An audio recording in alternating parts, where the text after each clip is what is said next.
Hi Roger, this is Roger, thanks for dropping by. Kitchen time, but something a little bit unusual because these orchids are already mounted, but basically they're coming off and going back on again. So I don't need any new mounts or anything like that, and I'll probably reuse the moss. They're just not right. And in addition to that, probably off camera shot, because it's right up here somewhere, up there somewhere, is my Tolumnia bloody bird, which needs a tidy up if it's going to the show next Saturday. So I thought, well, while I'm playing with Tolumnias, let's do all three that need a little bit of work. Well, one of them is a desperate rescue, which may not work because the plant's effectively dying, but it's decided to push out a new shoot, which if it's got some roots, we can probably save. But I thought I'd take the opportunity to have a chat about Tolumnias. I've sort of done Tolumnias for a long time, not as a subject anyway. They come from around the Caribbean basin area, so around the coastal areas of the Caribbean, yeah, and on some of the islands. And the one thing that is common to all of the areas where they grow is breezes, sea breezes, yeah, and moisture in the air, yeah. And in addition to that, there is a tendency, certainly in parts of the areas where some of them grow, to have a little bit of a drop in temperature overnight. And that's not the important bit. Don't all start chilling your Tolumnias down. The drop in temperature, although not great, is there. And with all that moisture in the air, it creates morning dew. And that is the majority of the moisture they get. They do get periods of, no rain. So morning dew is very important to Tolumnias, and it's probably the fastest wet dry cycle you can get unless there's rain. So the morning dew forms, the roots are adapted to absorb that rather small amount of moisture there and then, so they've got it before it evaporates when the sun comes up, and that's their moisture for the day. That'll do them. They don't need a lot, and they've evolved basically from your normal oncidiums down a separate line where they've got, chuck everything all over the place, where they've got these fleshy leaves. Yeah, these are not your normal Tolumnia leaves. These are thick, fleshy. They have substance to them. Like, brain's gone. More coffee. Anyway, much more substantial leaves than the normal very flimsy oncidium type leaves. Same as the Psychopsis went their own way, so did these. So that's where they come from, and the thing that's probably most important to them. Then you have to look at where they grow. I don't mean the part of the world, I mean where they grow in their environment. And most of them are found on twiggy outcrops, so low shrubby type plants, often with not many leaves on, mainly because they're sat in the sun and they don't get as much moisture because they're not adapted as well as the Tolumnias are. So they grow on twigs mainly. They're called twig epiphytes, and in the main the roots run along underneath those twigs. Why underneath the twigs? Well, first of all, it means they're out of the sun. When the sun comes round, if there is any on that particular plant, the roots are hidden underneath the branches, and that's where the morning dew runs. That's where the drips are, on the underside of the branches. So it's an adaptation, and it works very well. Some will put up with full sun for an amount of the day. Some of them end up in full sun for a lot of the day. Some of them do grow in more shady areas, but it's dappled shade. They're very rarely in what you'd call permanent shade with no bits of sun shining through. But the most important thing in cultivation is that fast wet dry cycle. Now if you've got high temperatures, you might get away with their roots staying wet a bit longer than perhaps they should or would like. Because you've got the high temperatures, you're going to get a fast throughput of moisture through the roots and up out the plant. But without that fast throughput, the roots are going to stay wet. and if they stay wet for any length of time, they will often rot. Okay, so that's Tolumnias. Right, what are we up to then? Well, this one is virtually non-existent. It died, and then I saw this little tiny bit of green coming out, and that's what's left, is that little tiny bit of green. And it depends whether it's got roots or not. So I'm going to take the fishing line off so that it will let go, which it has very nicely. Thank you. Good. Now there's my nice pad of moss. I'm quite happy to reuse that. Just peel that away from the roots. So last time this was played with, these roots are viable. They look brown. Don't worry too much with older Tolumnia roots. This is what I was after.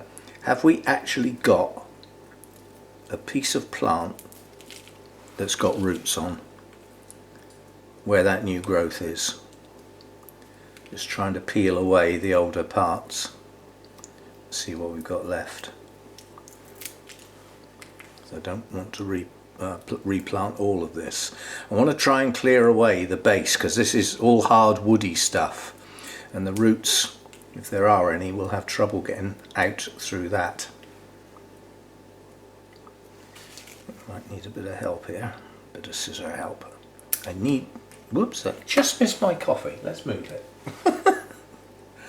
I need these hard bits off at the base so that there's an old flower spike there.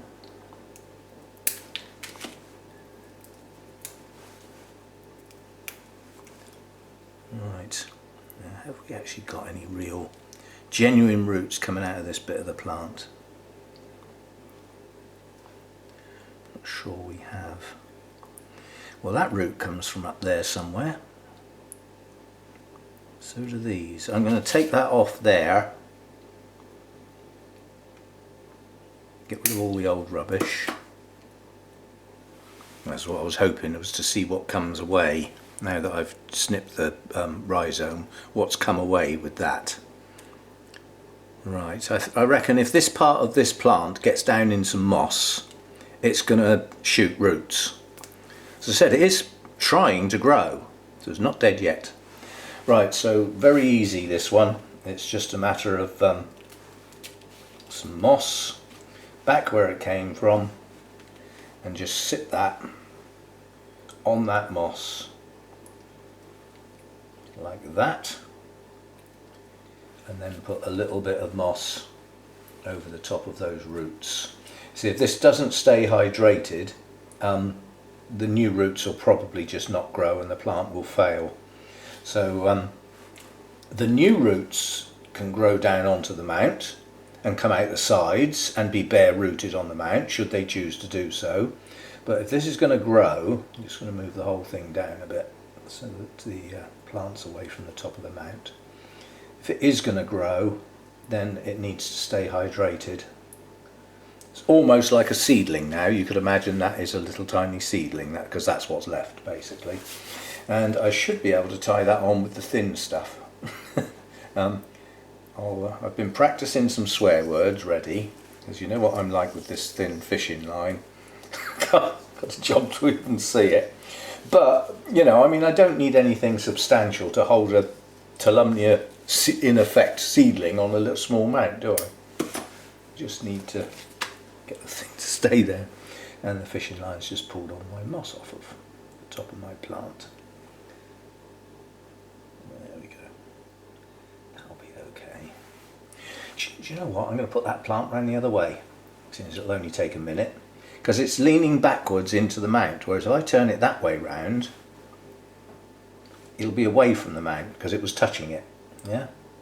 Which means water could get trapped behind the actual leaves, and certainly when we get into the colder weather, you know, that could cause some rot.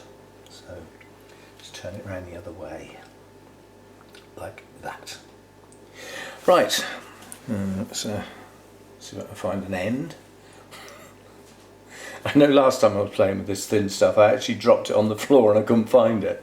I couldn't physically see it. I had to feel it. I had to just run my hand around the floor until I touched something, and just hoped it wasn't a spider.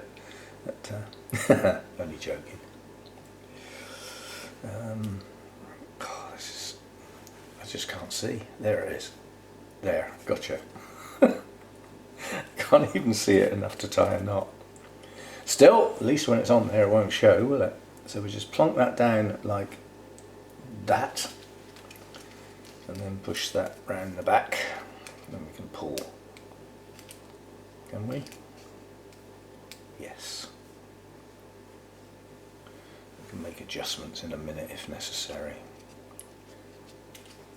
Oh dear. Difficulties. You're going to go on there whether you like it or not. You can fuss as much as you like, you will go on there. It has been decreed, you will go in on there. How much have I got left? Probably enough for 2 rounds, so one there and one very close to the top. There we go, that's got it. That'll do.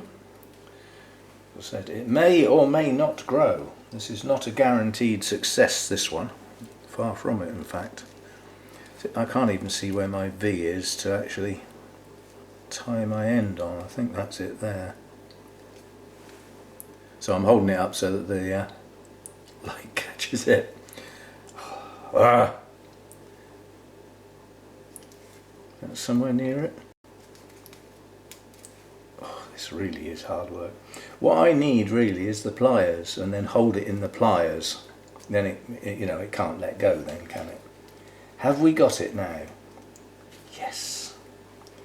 Gotcha. I seem to have both ends here now. Where did the other end go? There it is. Oh, no. That hasn't tucked through at all. Making hard work of this. This is just ridiculous. Where's the V? It is there. Gotcha. You push it through and then it just pulls back again because it's stuck to your finger. Just cannot get it to go through. Gotcha. Thank you. I bet half my moss has fallen off. Right, so we now have 2 ends. Ah, gotcha. Long last. All I've got to do is pull a knot and then a second one. And then hopefully that one will be done. And this is one that in my notes I will have what it's called, but it has no tag on it, so until it grows and blooms, sorry, if it grows and blooms, we might find out which one it is.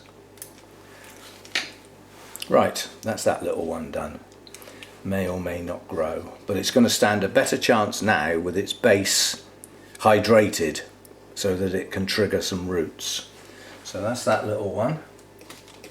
But I don't flipping want a coffee with this, I want a scotch.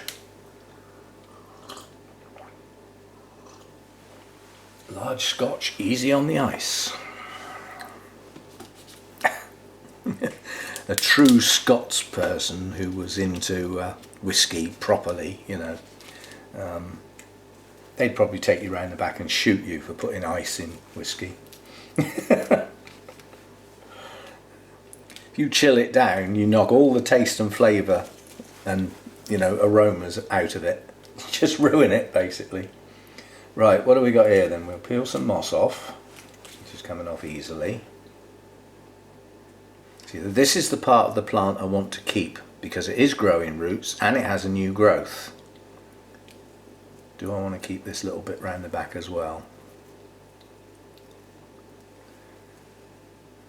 And I was looking at this tiny little piece here, but that's got rot at the bottom, so we don't need that at all. So we can cut that part of the plant right off. And then let's just see what is left. Not a lot. But I've mounted Tolumnias with less roots than that. And these are viable roots. These are active roots. So they may well branch and or continue growing. One or the other. So there we go. We'll see if we can get that one. See, that's very limp. I'm not sure whether I'm going to keep that piece, you know. This is nice and firm. That's a nice new growth pushing out. And then we've got this limp piece round the back. Mind you, I suppose if the roots get going and it starts to hydrate, it could plump up a bit. I'm just worried there might be some scale down in the base there, and that's why it's limp. Well, I can't see any. Right, we'll keep it for now. It can always be trimmed off later, can't it? So that's got to go like that, basically. Again, it can go straight back on the same mount with the same moss, apart from that chunky bit of manky moss. We won't redo that bit. Right, so we'll have a nice piece of moss there, like that. And this is a bigger plant now, so I don't want anywhere near as much moss underneath. I just want a little pad where the base of the plant's going to be for now, and then the new roots will push out beyond that quite quickly, so that will just be sat there for a short while. But always try and avoid getting the base of the plant in moss, because that's not really what you want. You want the roots in the moss, and that's all really. The base of the plant needs to be clear, because they can rot, especially if you're going to get lower temperatures in the winter. You know, try and avoid it. Right, so that's how that one's going to go. Please stay there. Now, am I going to do that thin stuff again, or shall I get the thick stuff out?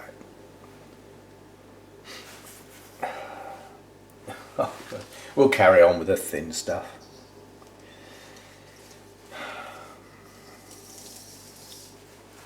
See how we go.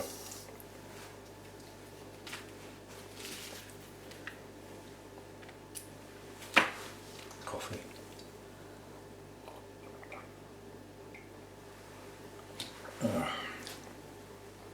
Yeah, I mean, Tolumnias are a strange orchid in as much as, you know, somebody says, what's the best media for Tolumnias? There isn't one.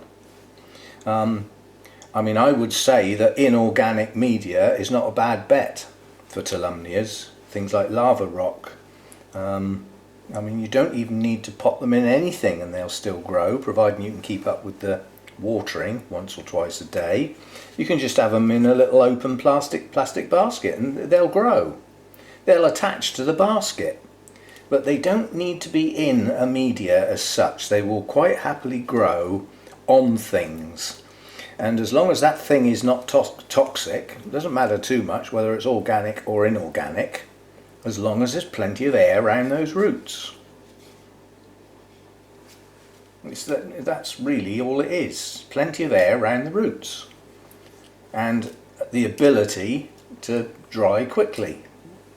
So you can give them a flipping good soak so that they will actually soak up the equivalent of the morning dew that you've given them, and promptly dry off relatively quickly as they would in the wild.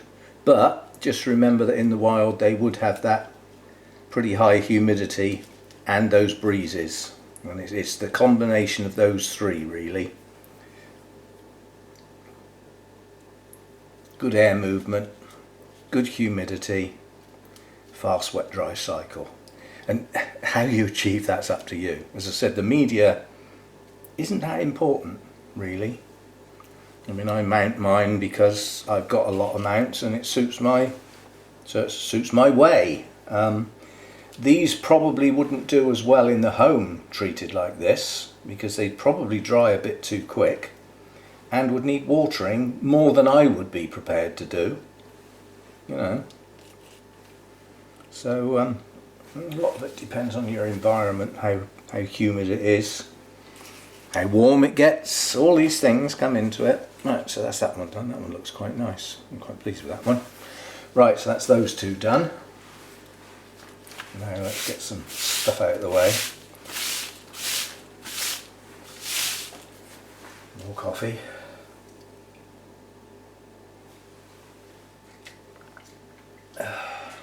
Right, now I don't want to take this off. I don't actually want to unmount this as such, because there's an awful lot of roots have grown on here and they've attached, and I want to leave them like that. So the plant as is stays like that. But what I would like to do is just trim off all this tatty stuff. So we're going to start by doing that. That probably means I'll lose a root or two as I'm trying to trim these bits off, but it certainly can't go out to play looking like that. These bits have got to come off. This is just the old young part of the plant that's just dying back. It's not, the plant isn't dying, these are just the old parts. Spike up my nose then. So it's just these little bits here. They just need a trim.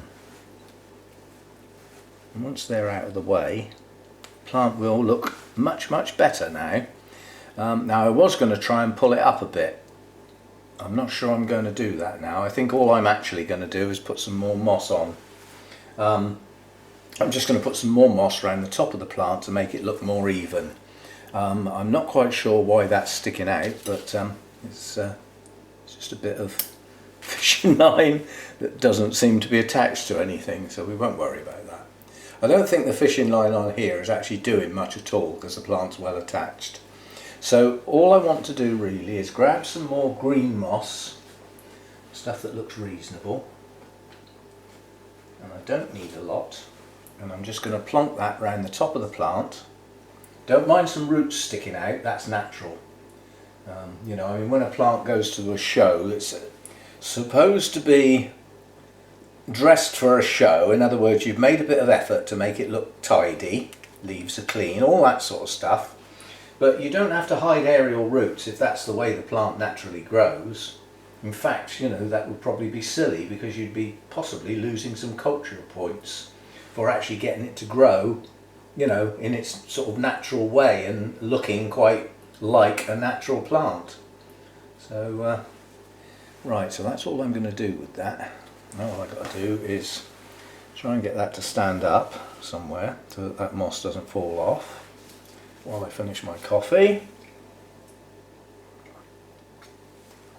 And get some fishing line. Again, I'm going to go with the thin stuff.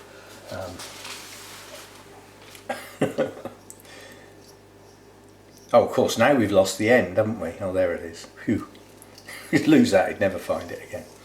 How wide's that mount? That wide, so 1, 2. Should be enough. Certainly was last time. And similar size mount. This mount's thicker. Not wider, thicker. It's a chunkier piece of bark, this one. Right. Here we go again. Last time with the thin stuff for this, for now anyway. But this does lend itself for small plants. Small delicate plants with a great big thick piece of wire, black wire, or the thick, I mean this fishing line is like coloured, you know, and it really is thick stuff, this stuff. I forget what the breaking strain on that was. 80 pounds, you could land a shark with that. So I went a bit over the top because I bought some and it was ridiculously thin. It was thinner than a hair. So I thought, well, that's stupid. We need it far more substantial than that. So I went from £4 to £10. And that's what this is, 10. It's still too thin. So I thought, I'll blow it. And the thing is, I thought, right, well, we need something about 40, 50, like that. Of course, they didn't have what I wanted, did they? And the next one up was 80, so that's what we got. Can't see me using it too often somehow. Alright. I'm trying not to waggle the spikes around too much because they put an awful lot of strain on the base of the plant. If you keep bending them and waggling them, it puts quite a bit of strain on the base of the plant, which we don't want to do. Right, well that's not the bit I'm supposed to... Is that the bit I'm supposed to be tying to? Oh yeah, it is. Right, so here we go again. Where's the V? Well, it was there a minute ago, I was looking at it.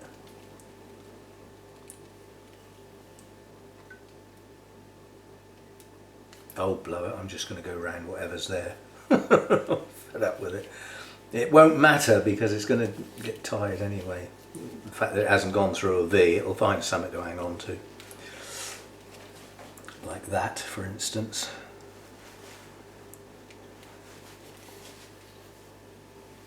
Yeah, that'll grab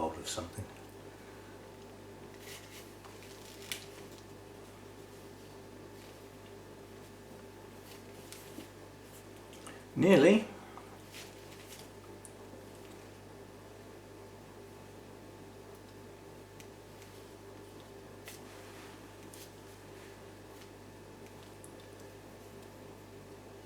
Gotcha. Right, see what that looks like from the front.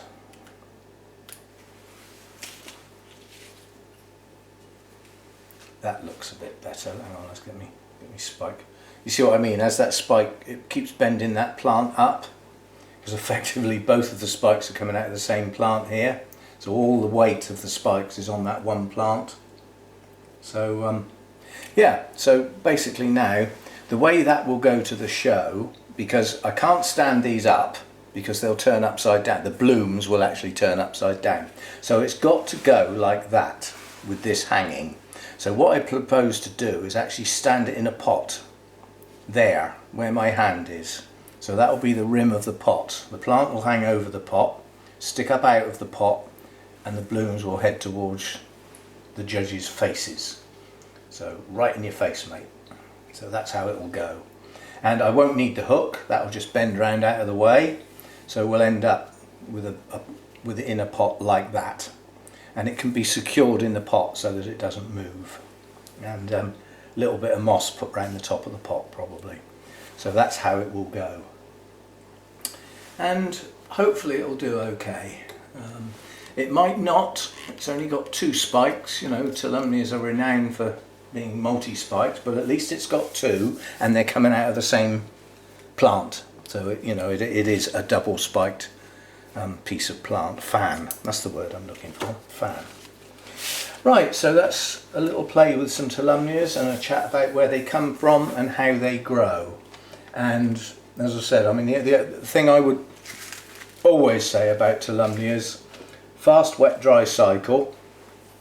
Keep them wet all the time, you will lose your roots eventually. They might seem okay at first, but it depends. They might put up with being wet for longer than perhaps they would like if there was plenty of air around them as well. Yeah, and that would depend on the media and airflow in your environment as well. So I just seen a manky bit of moss I don't want.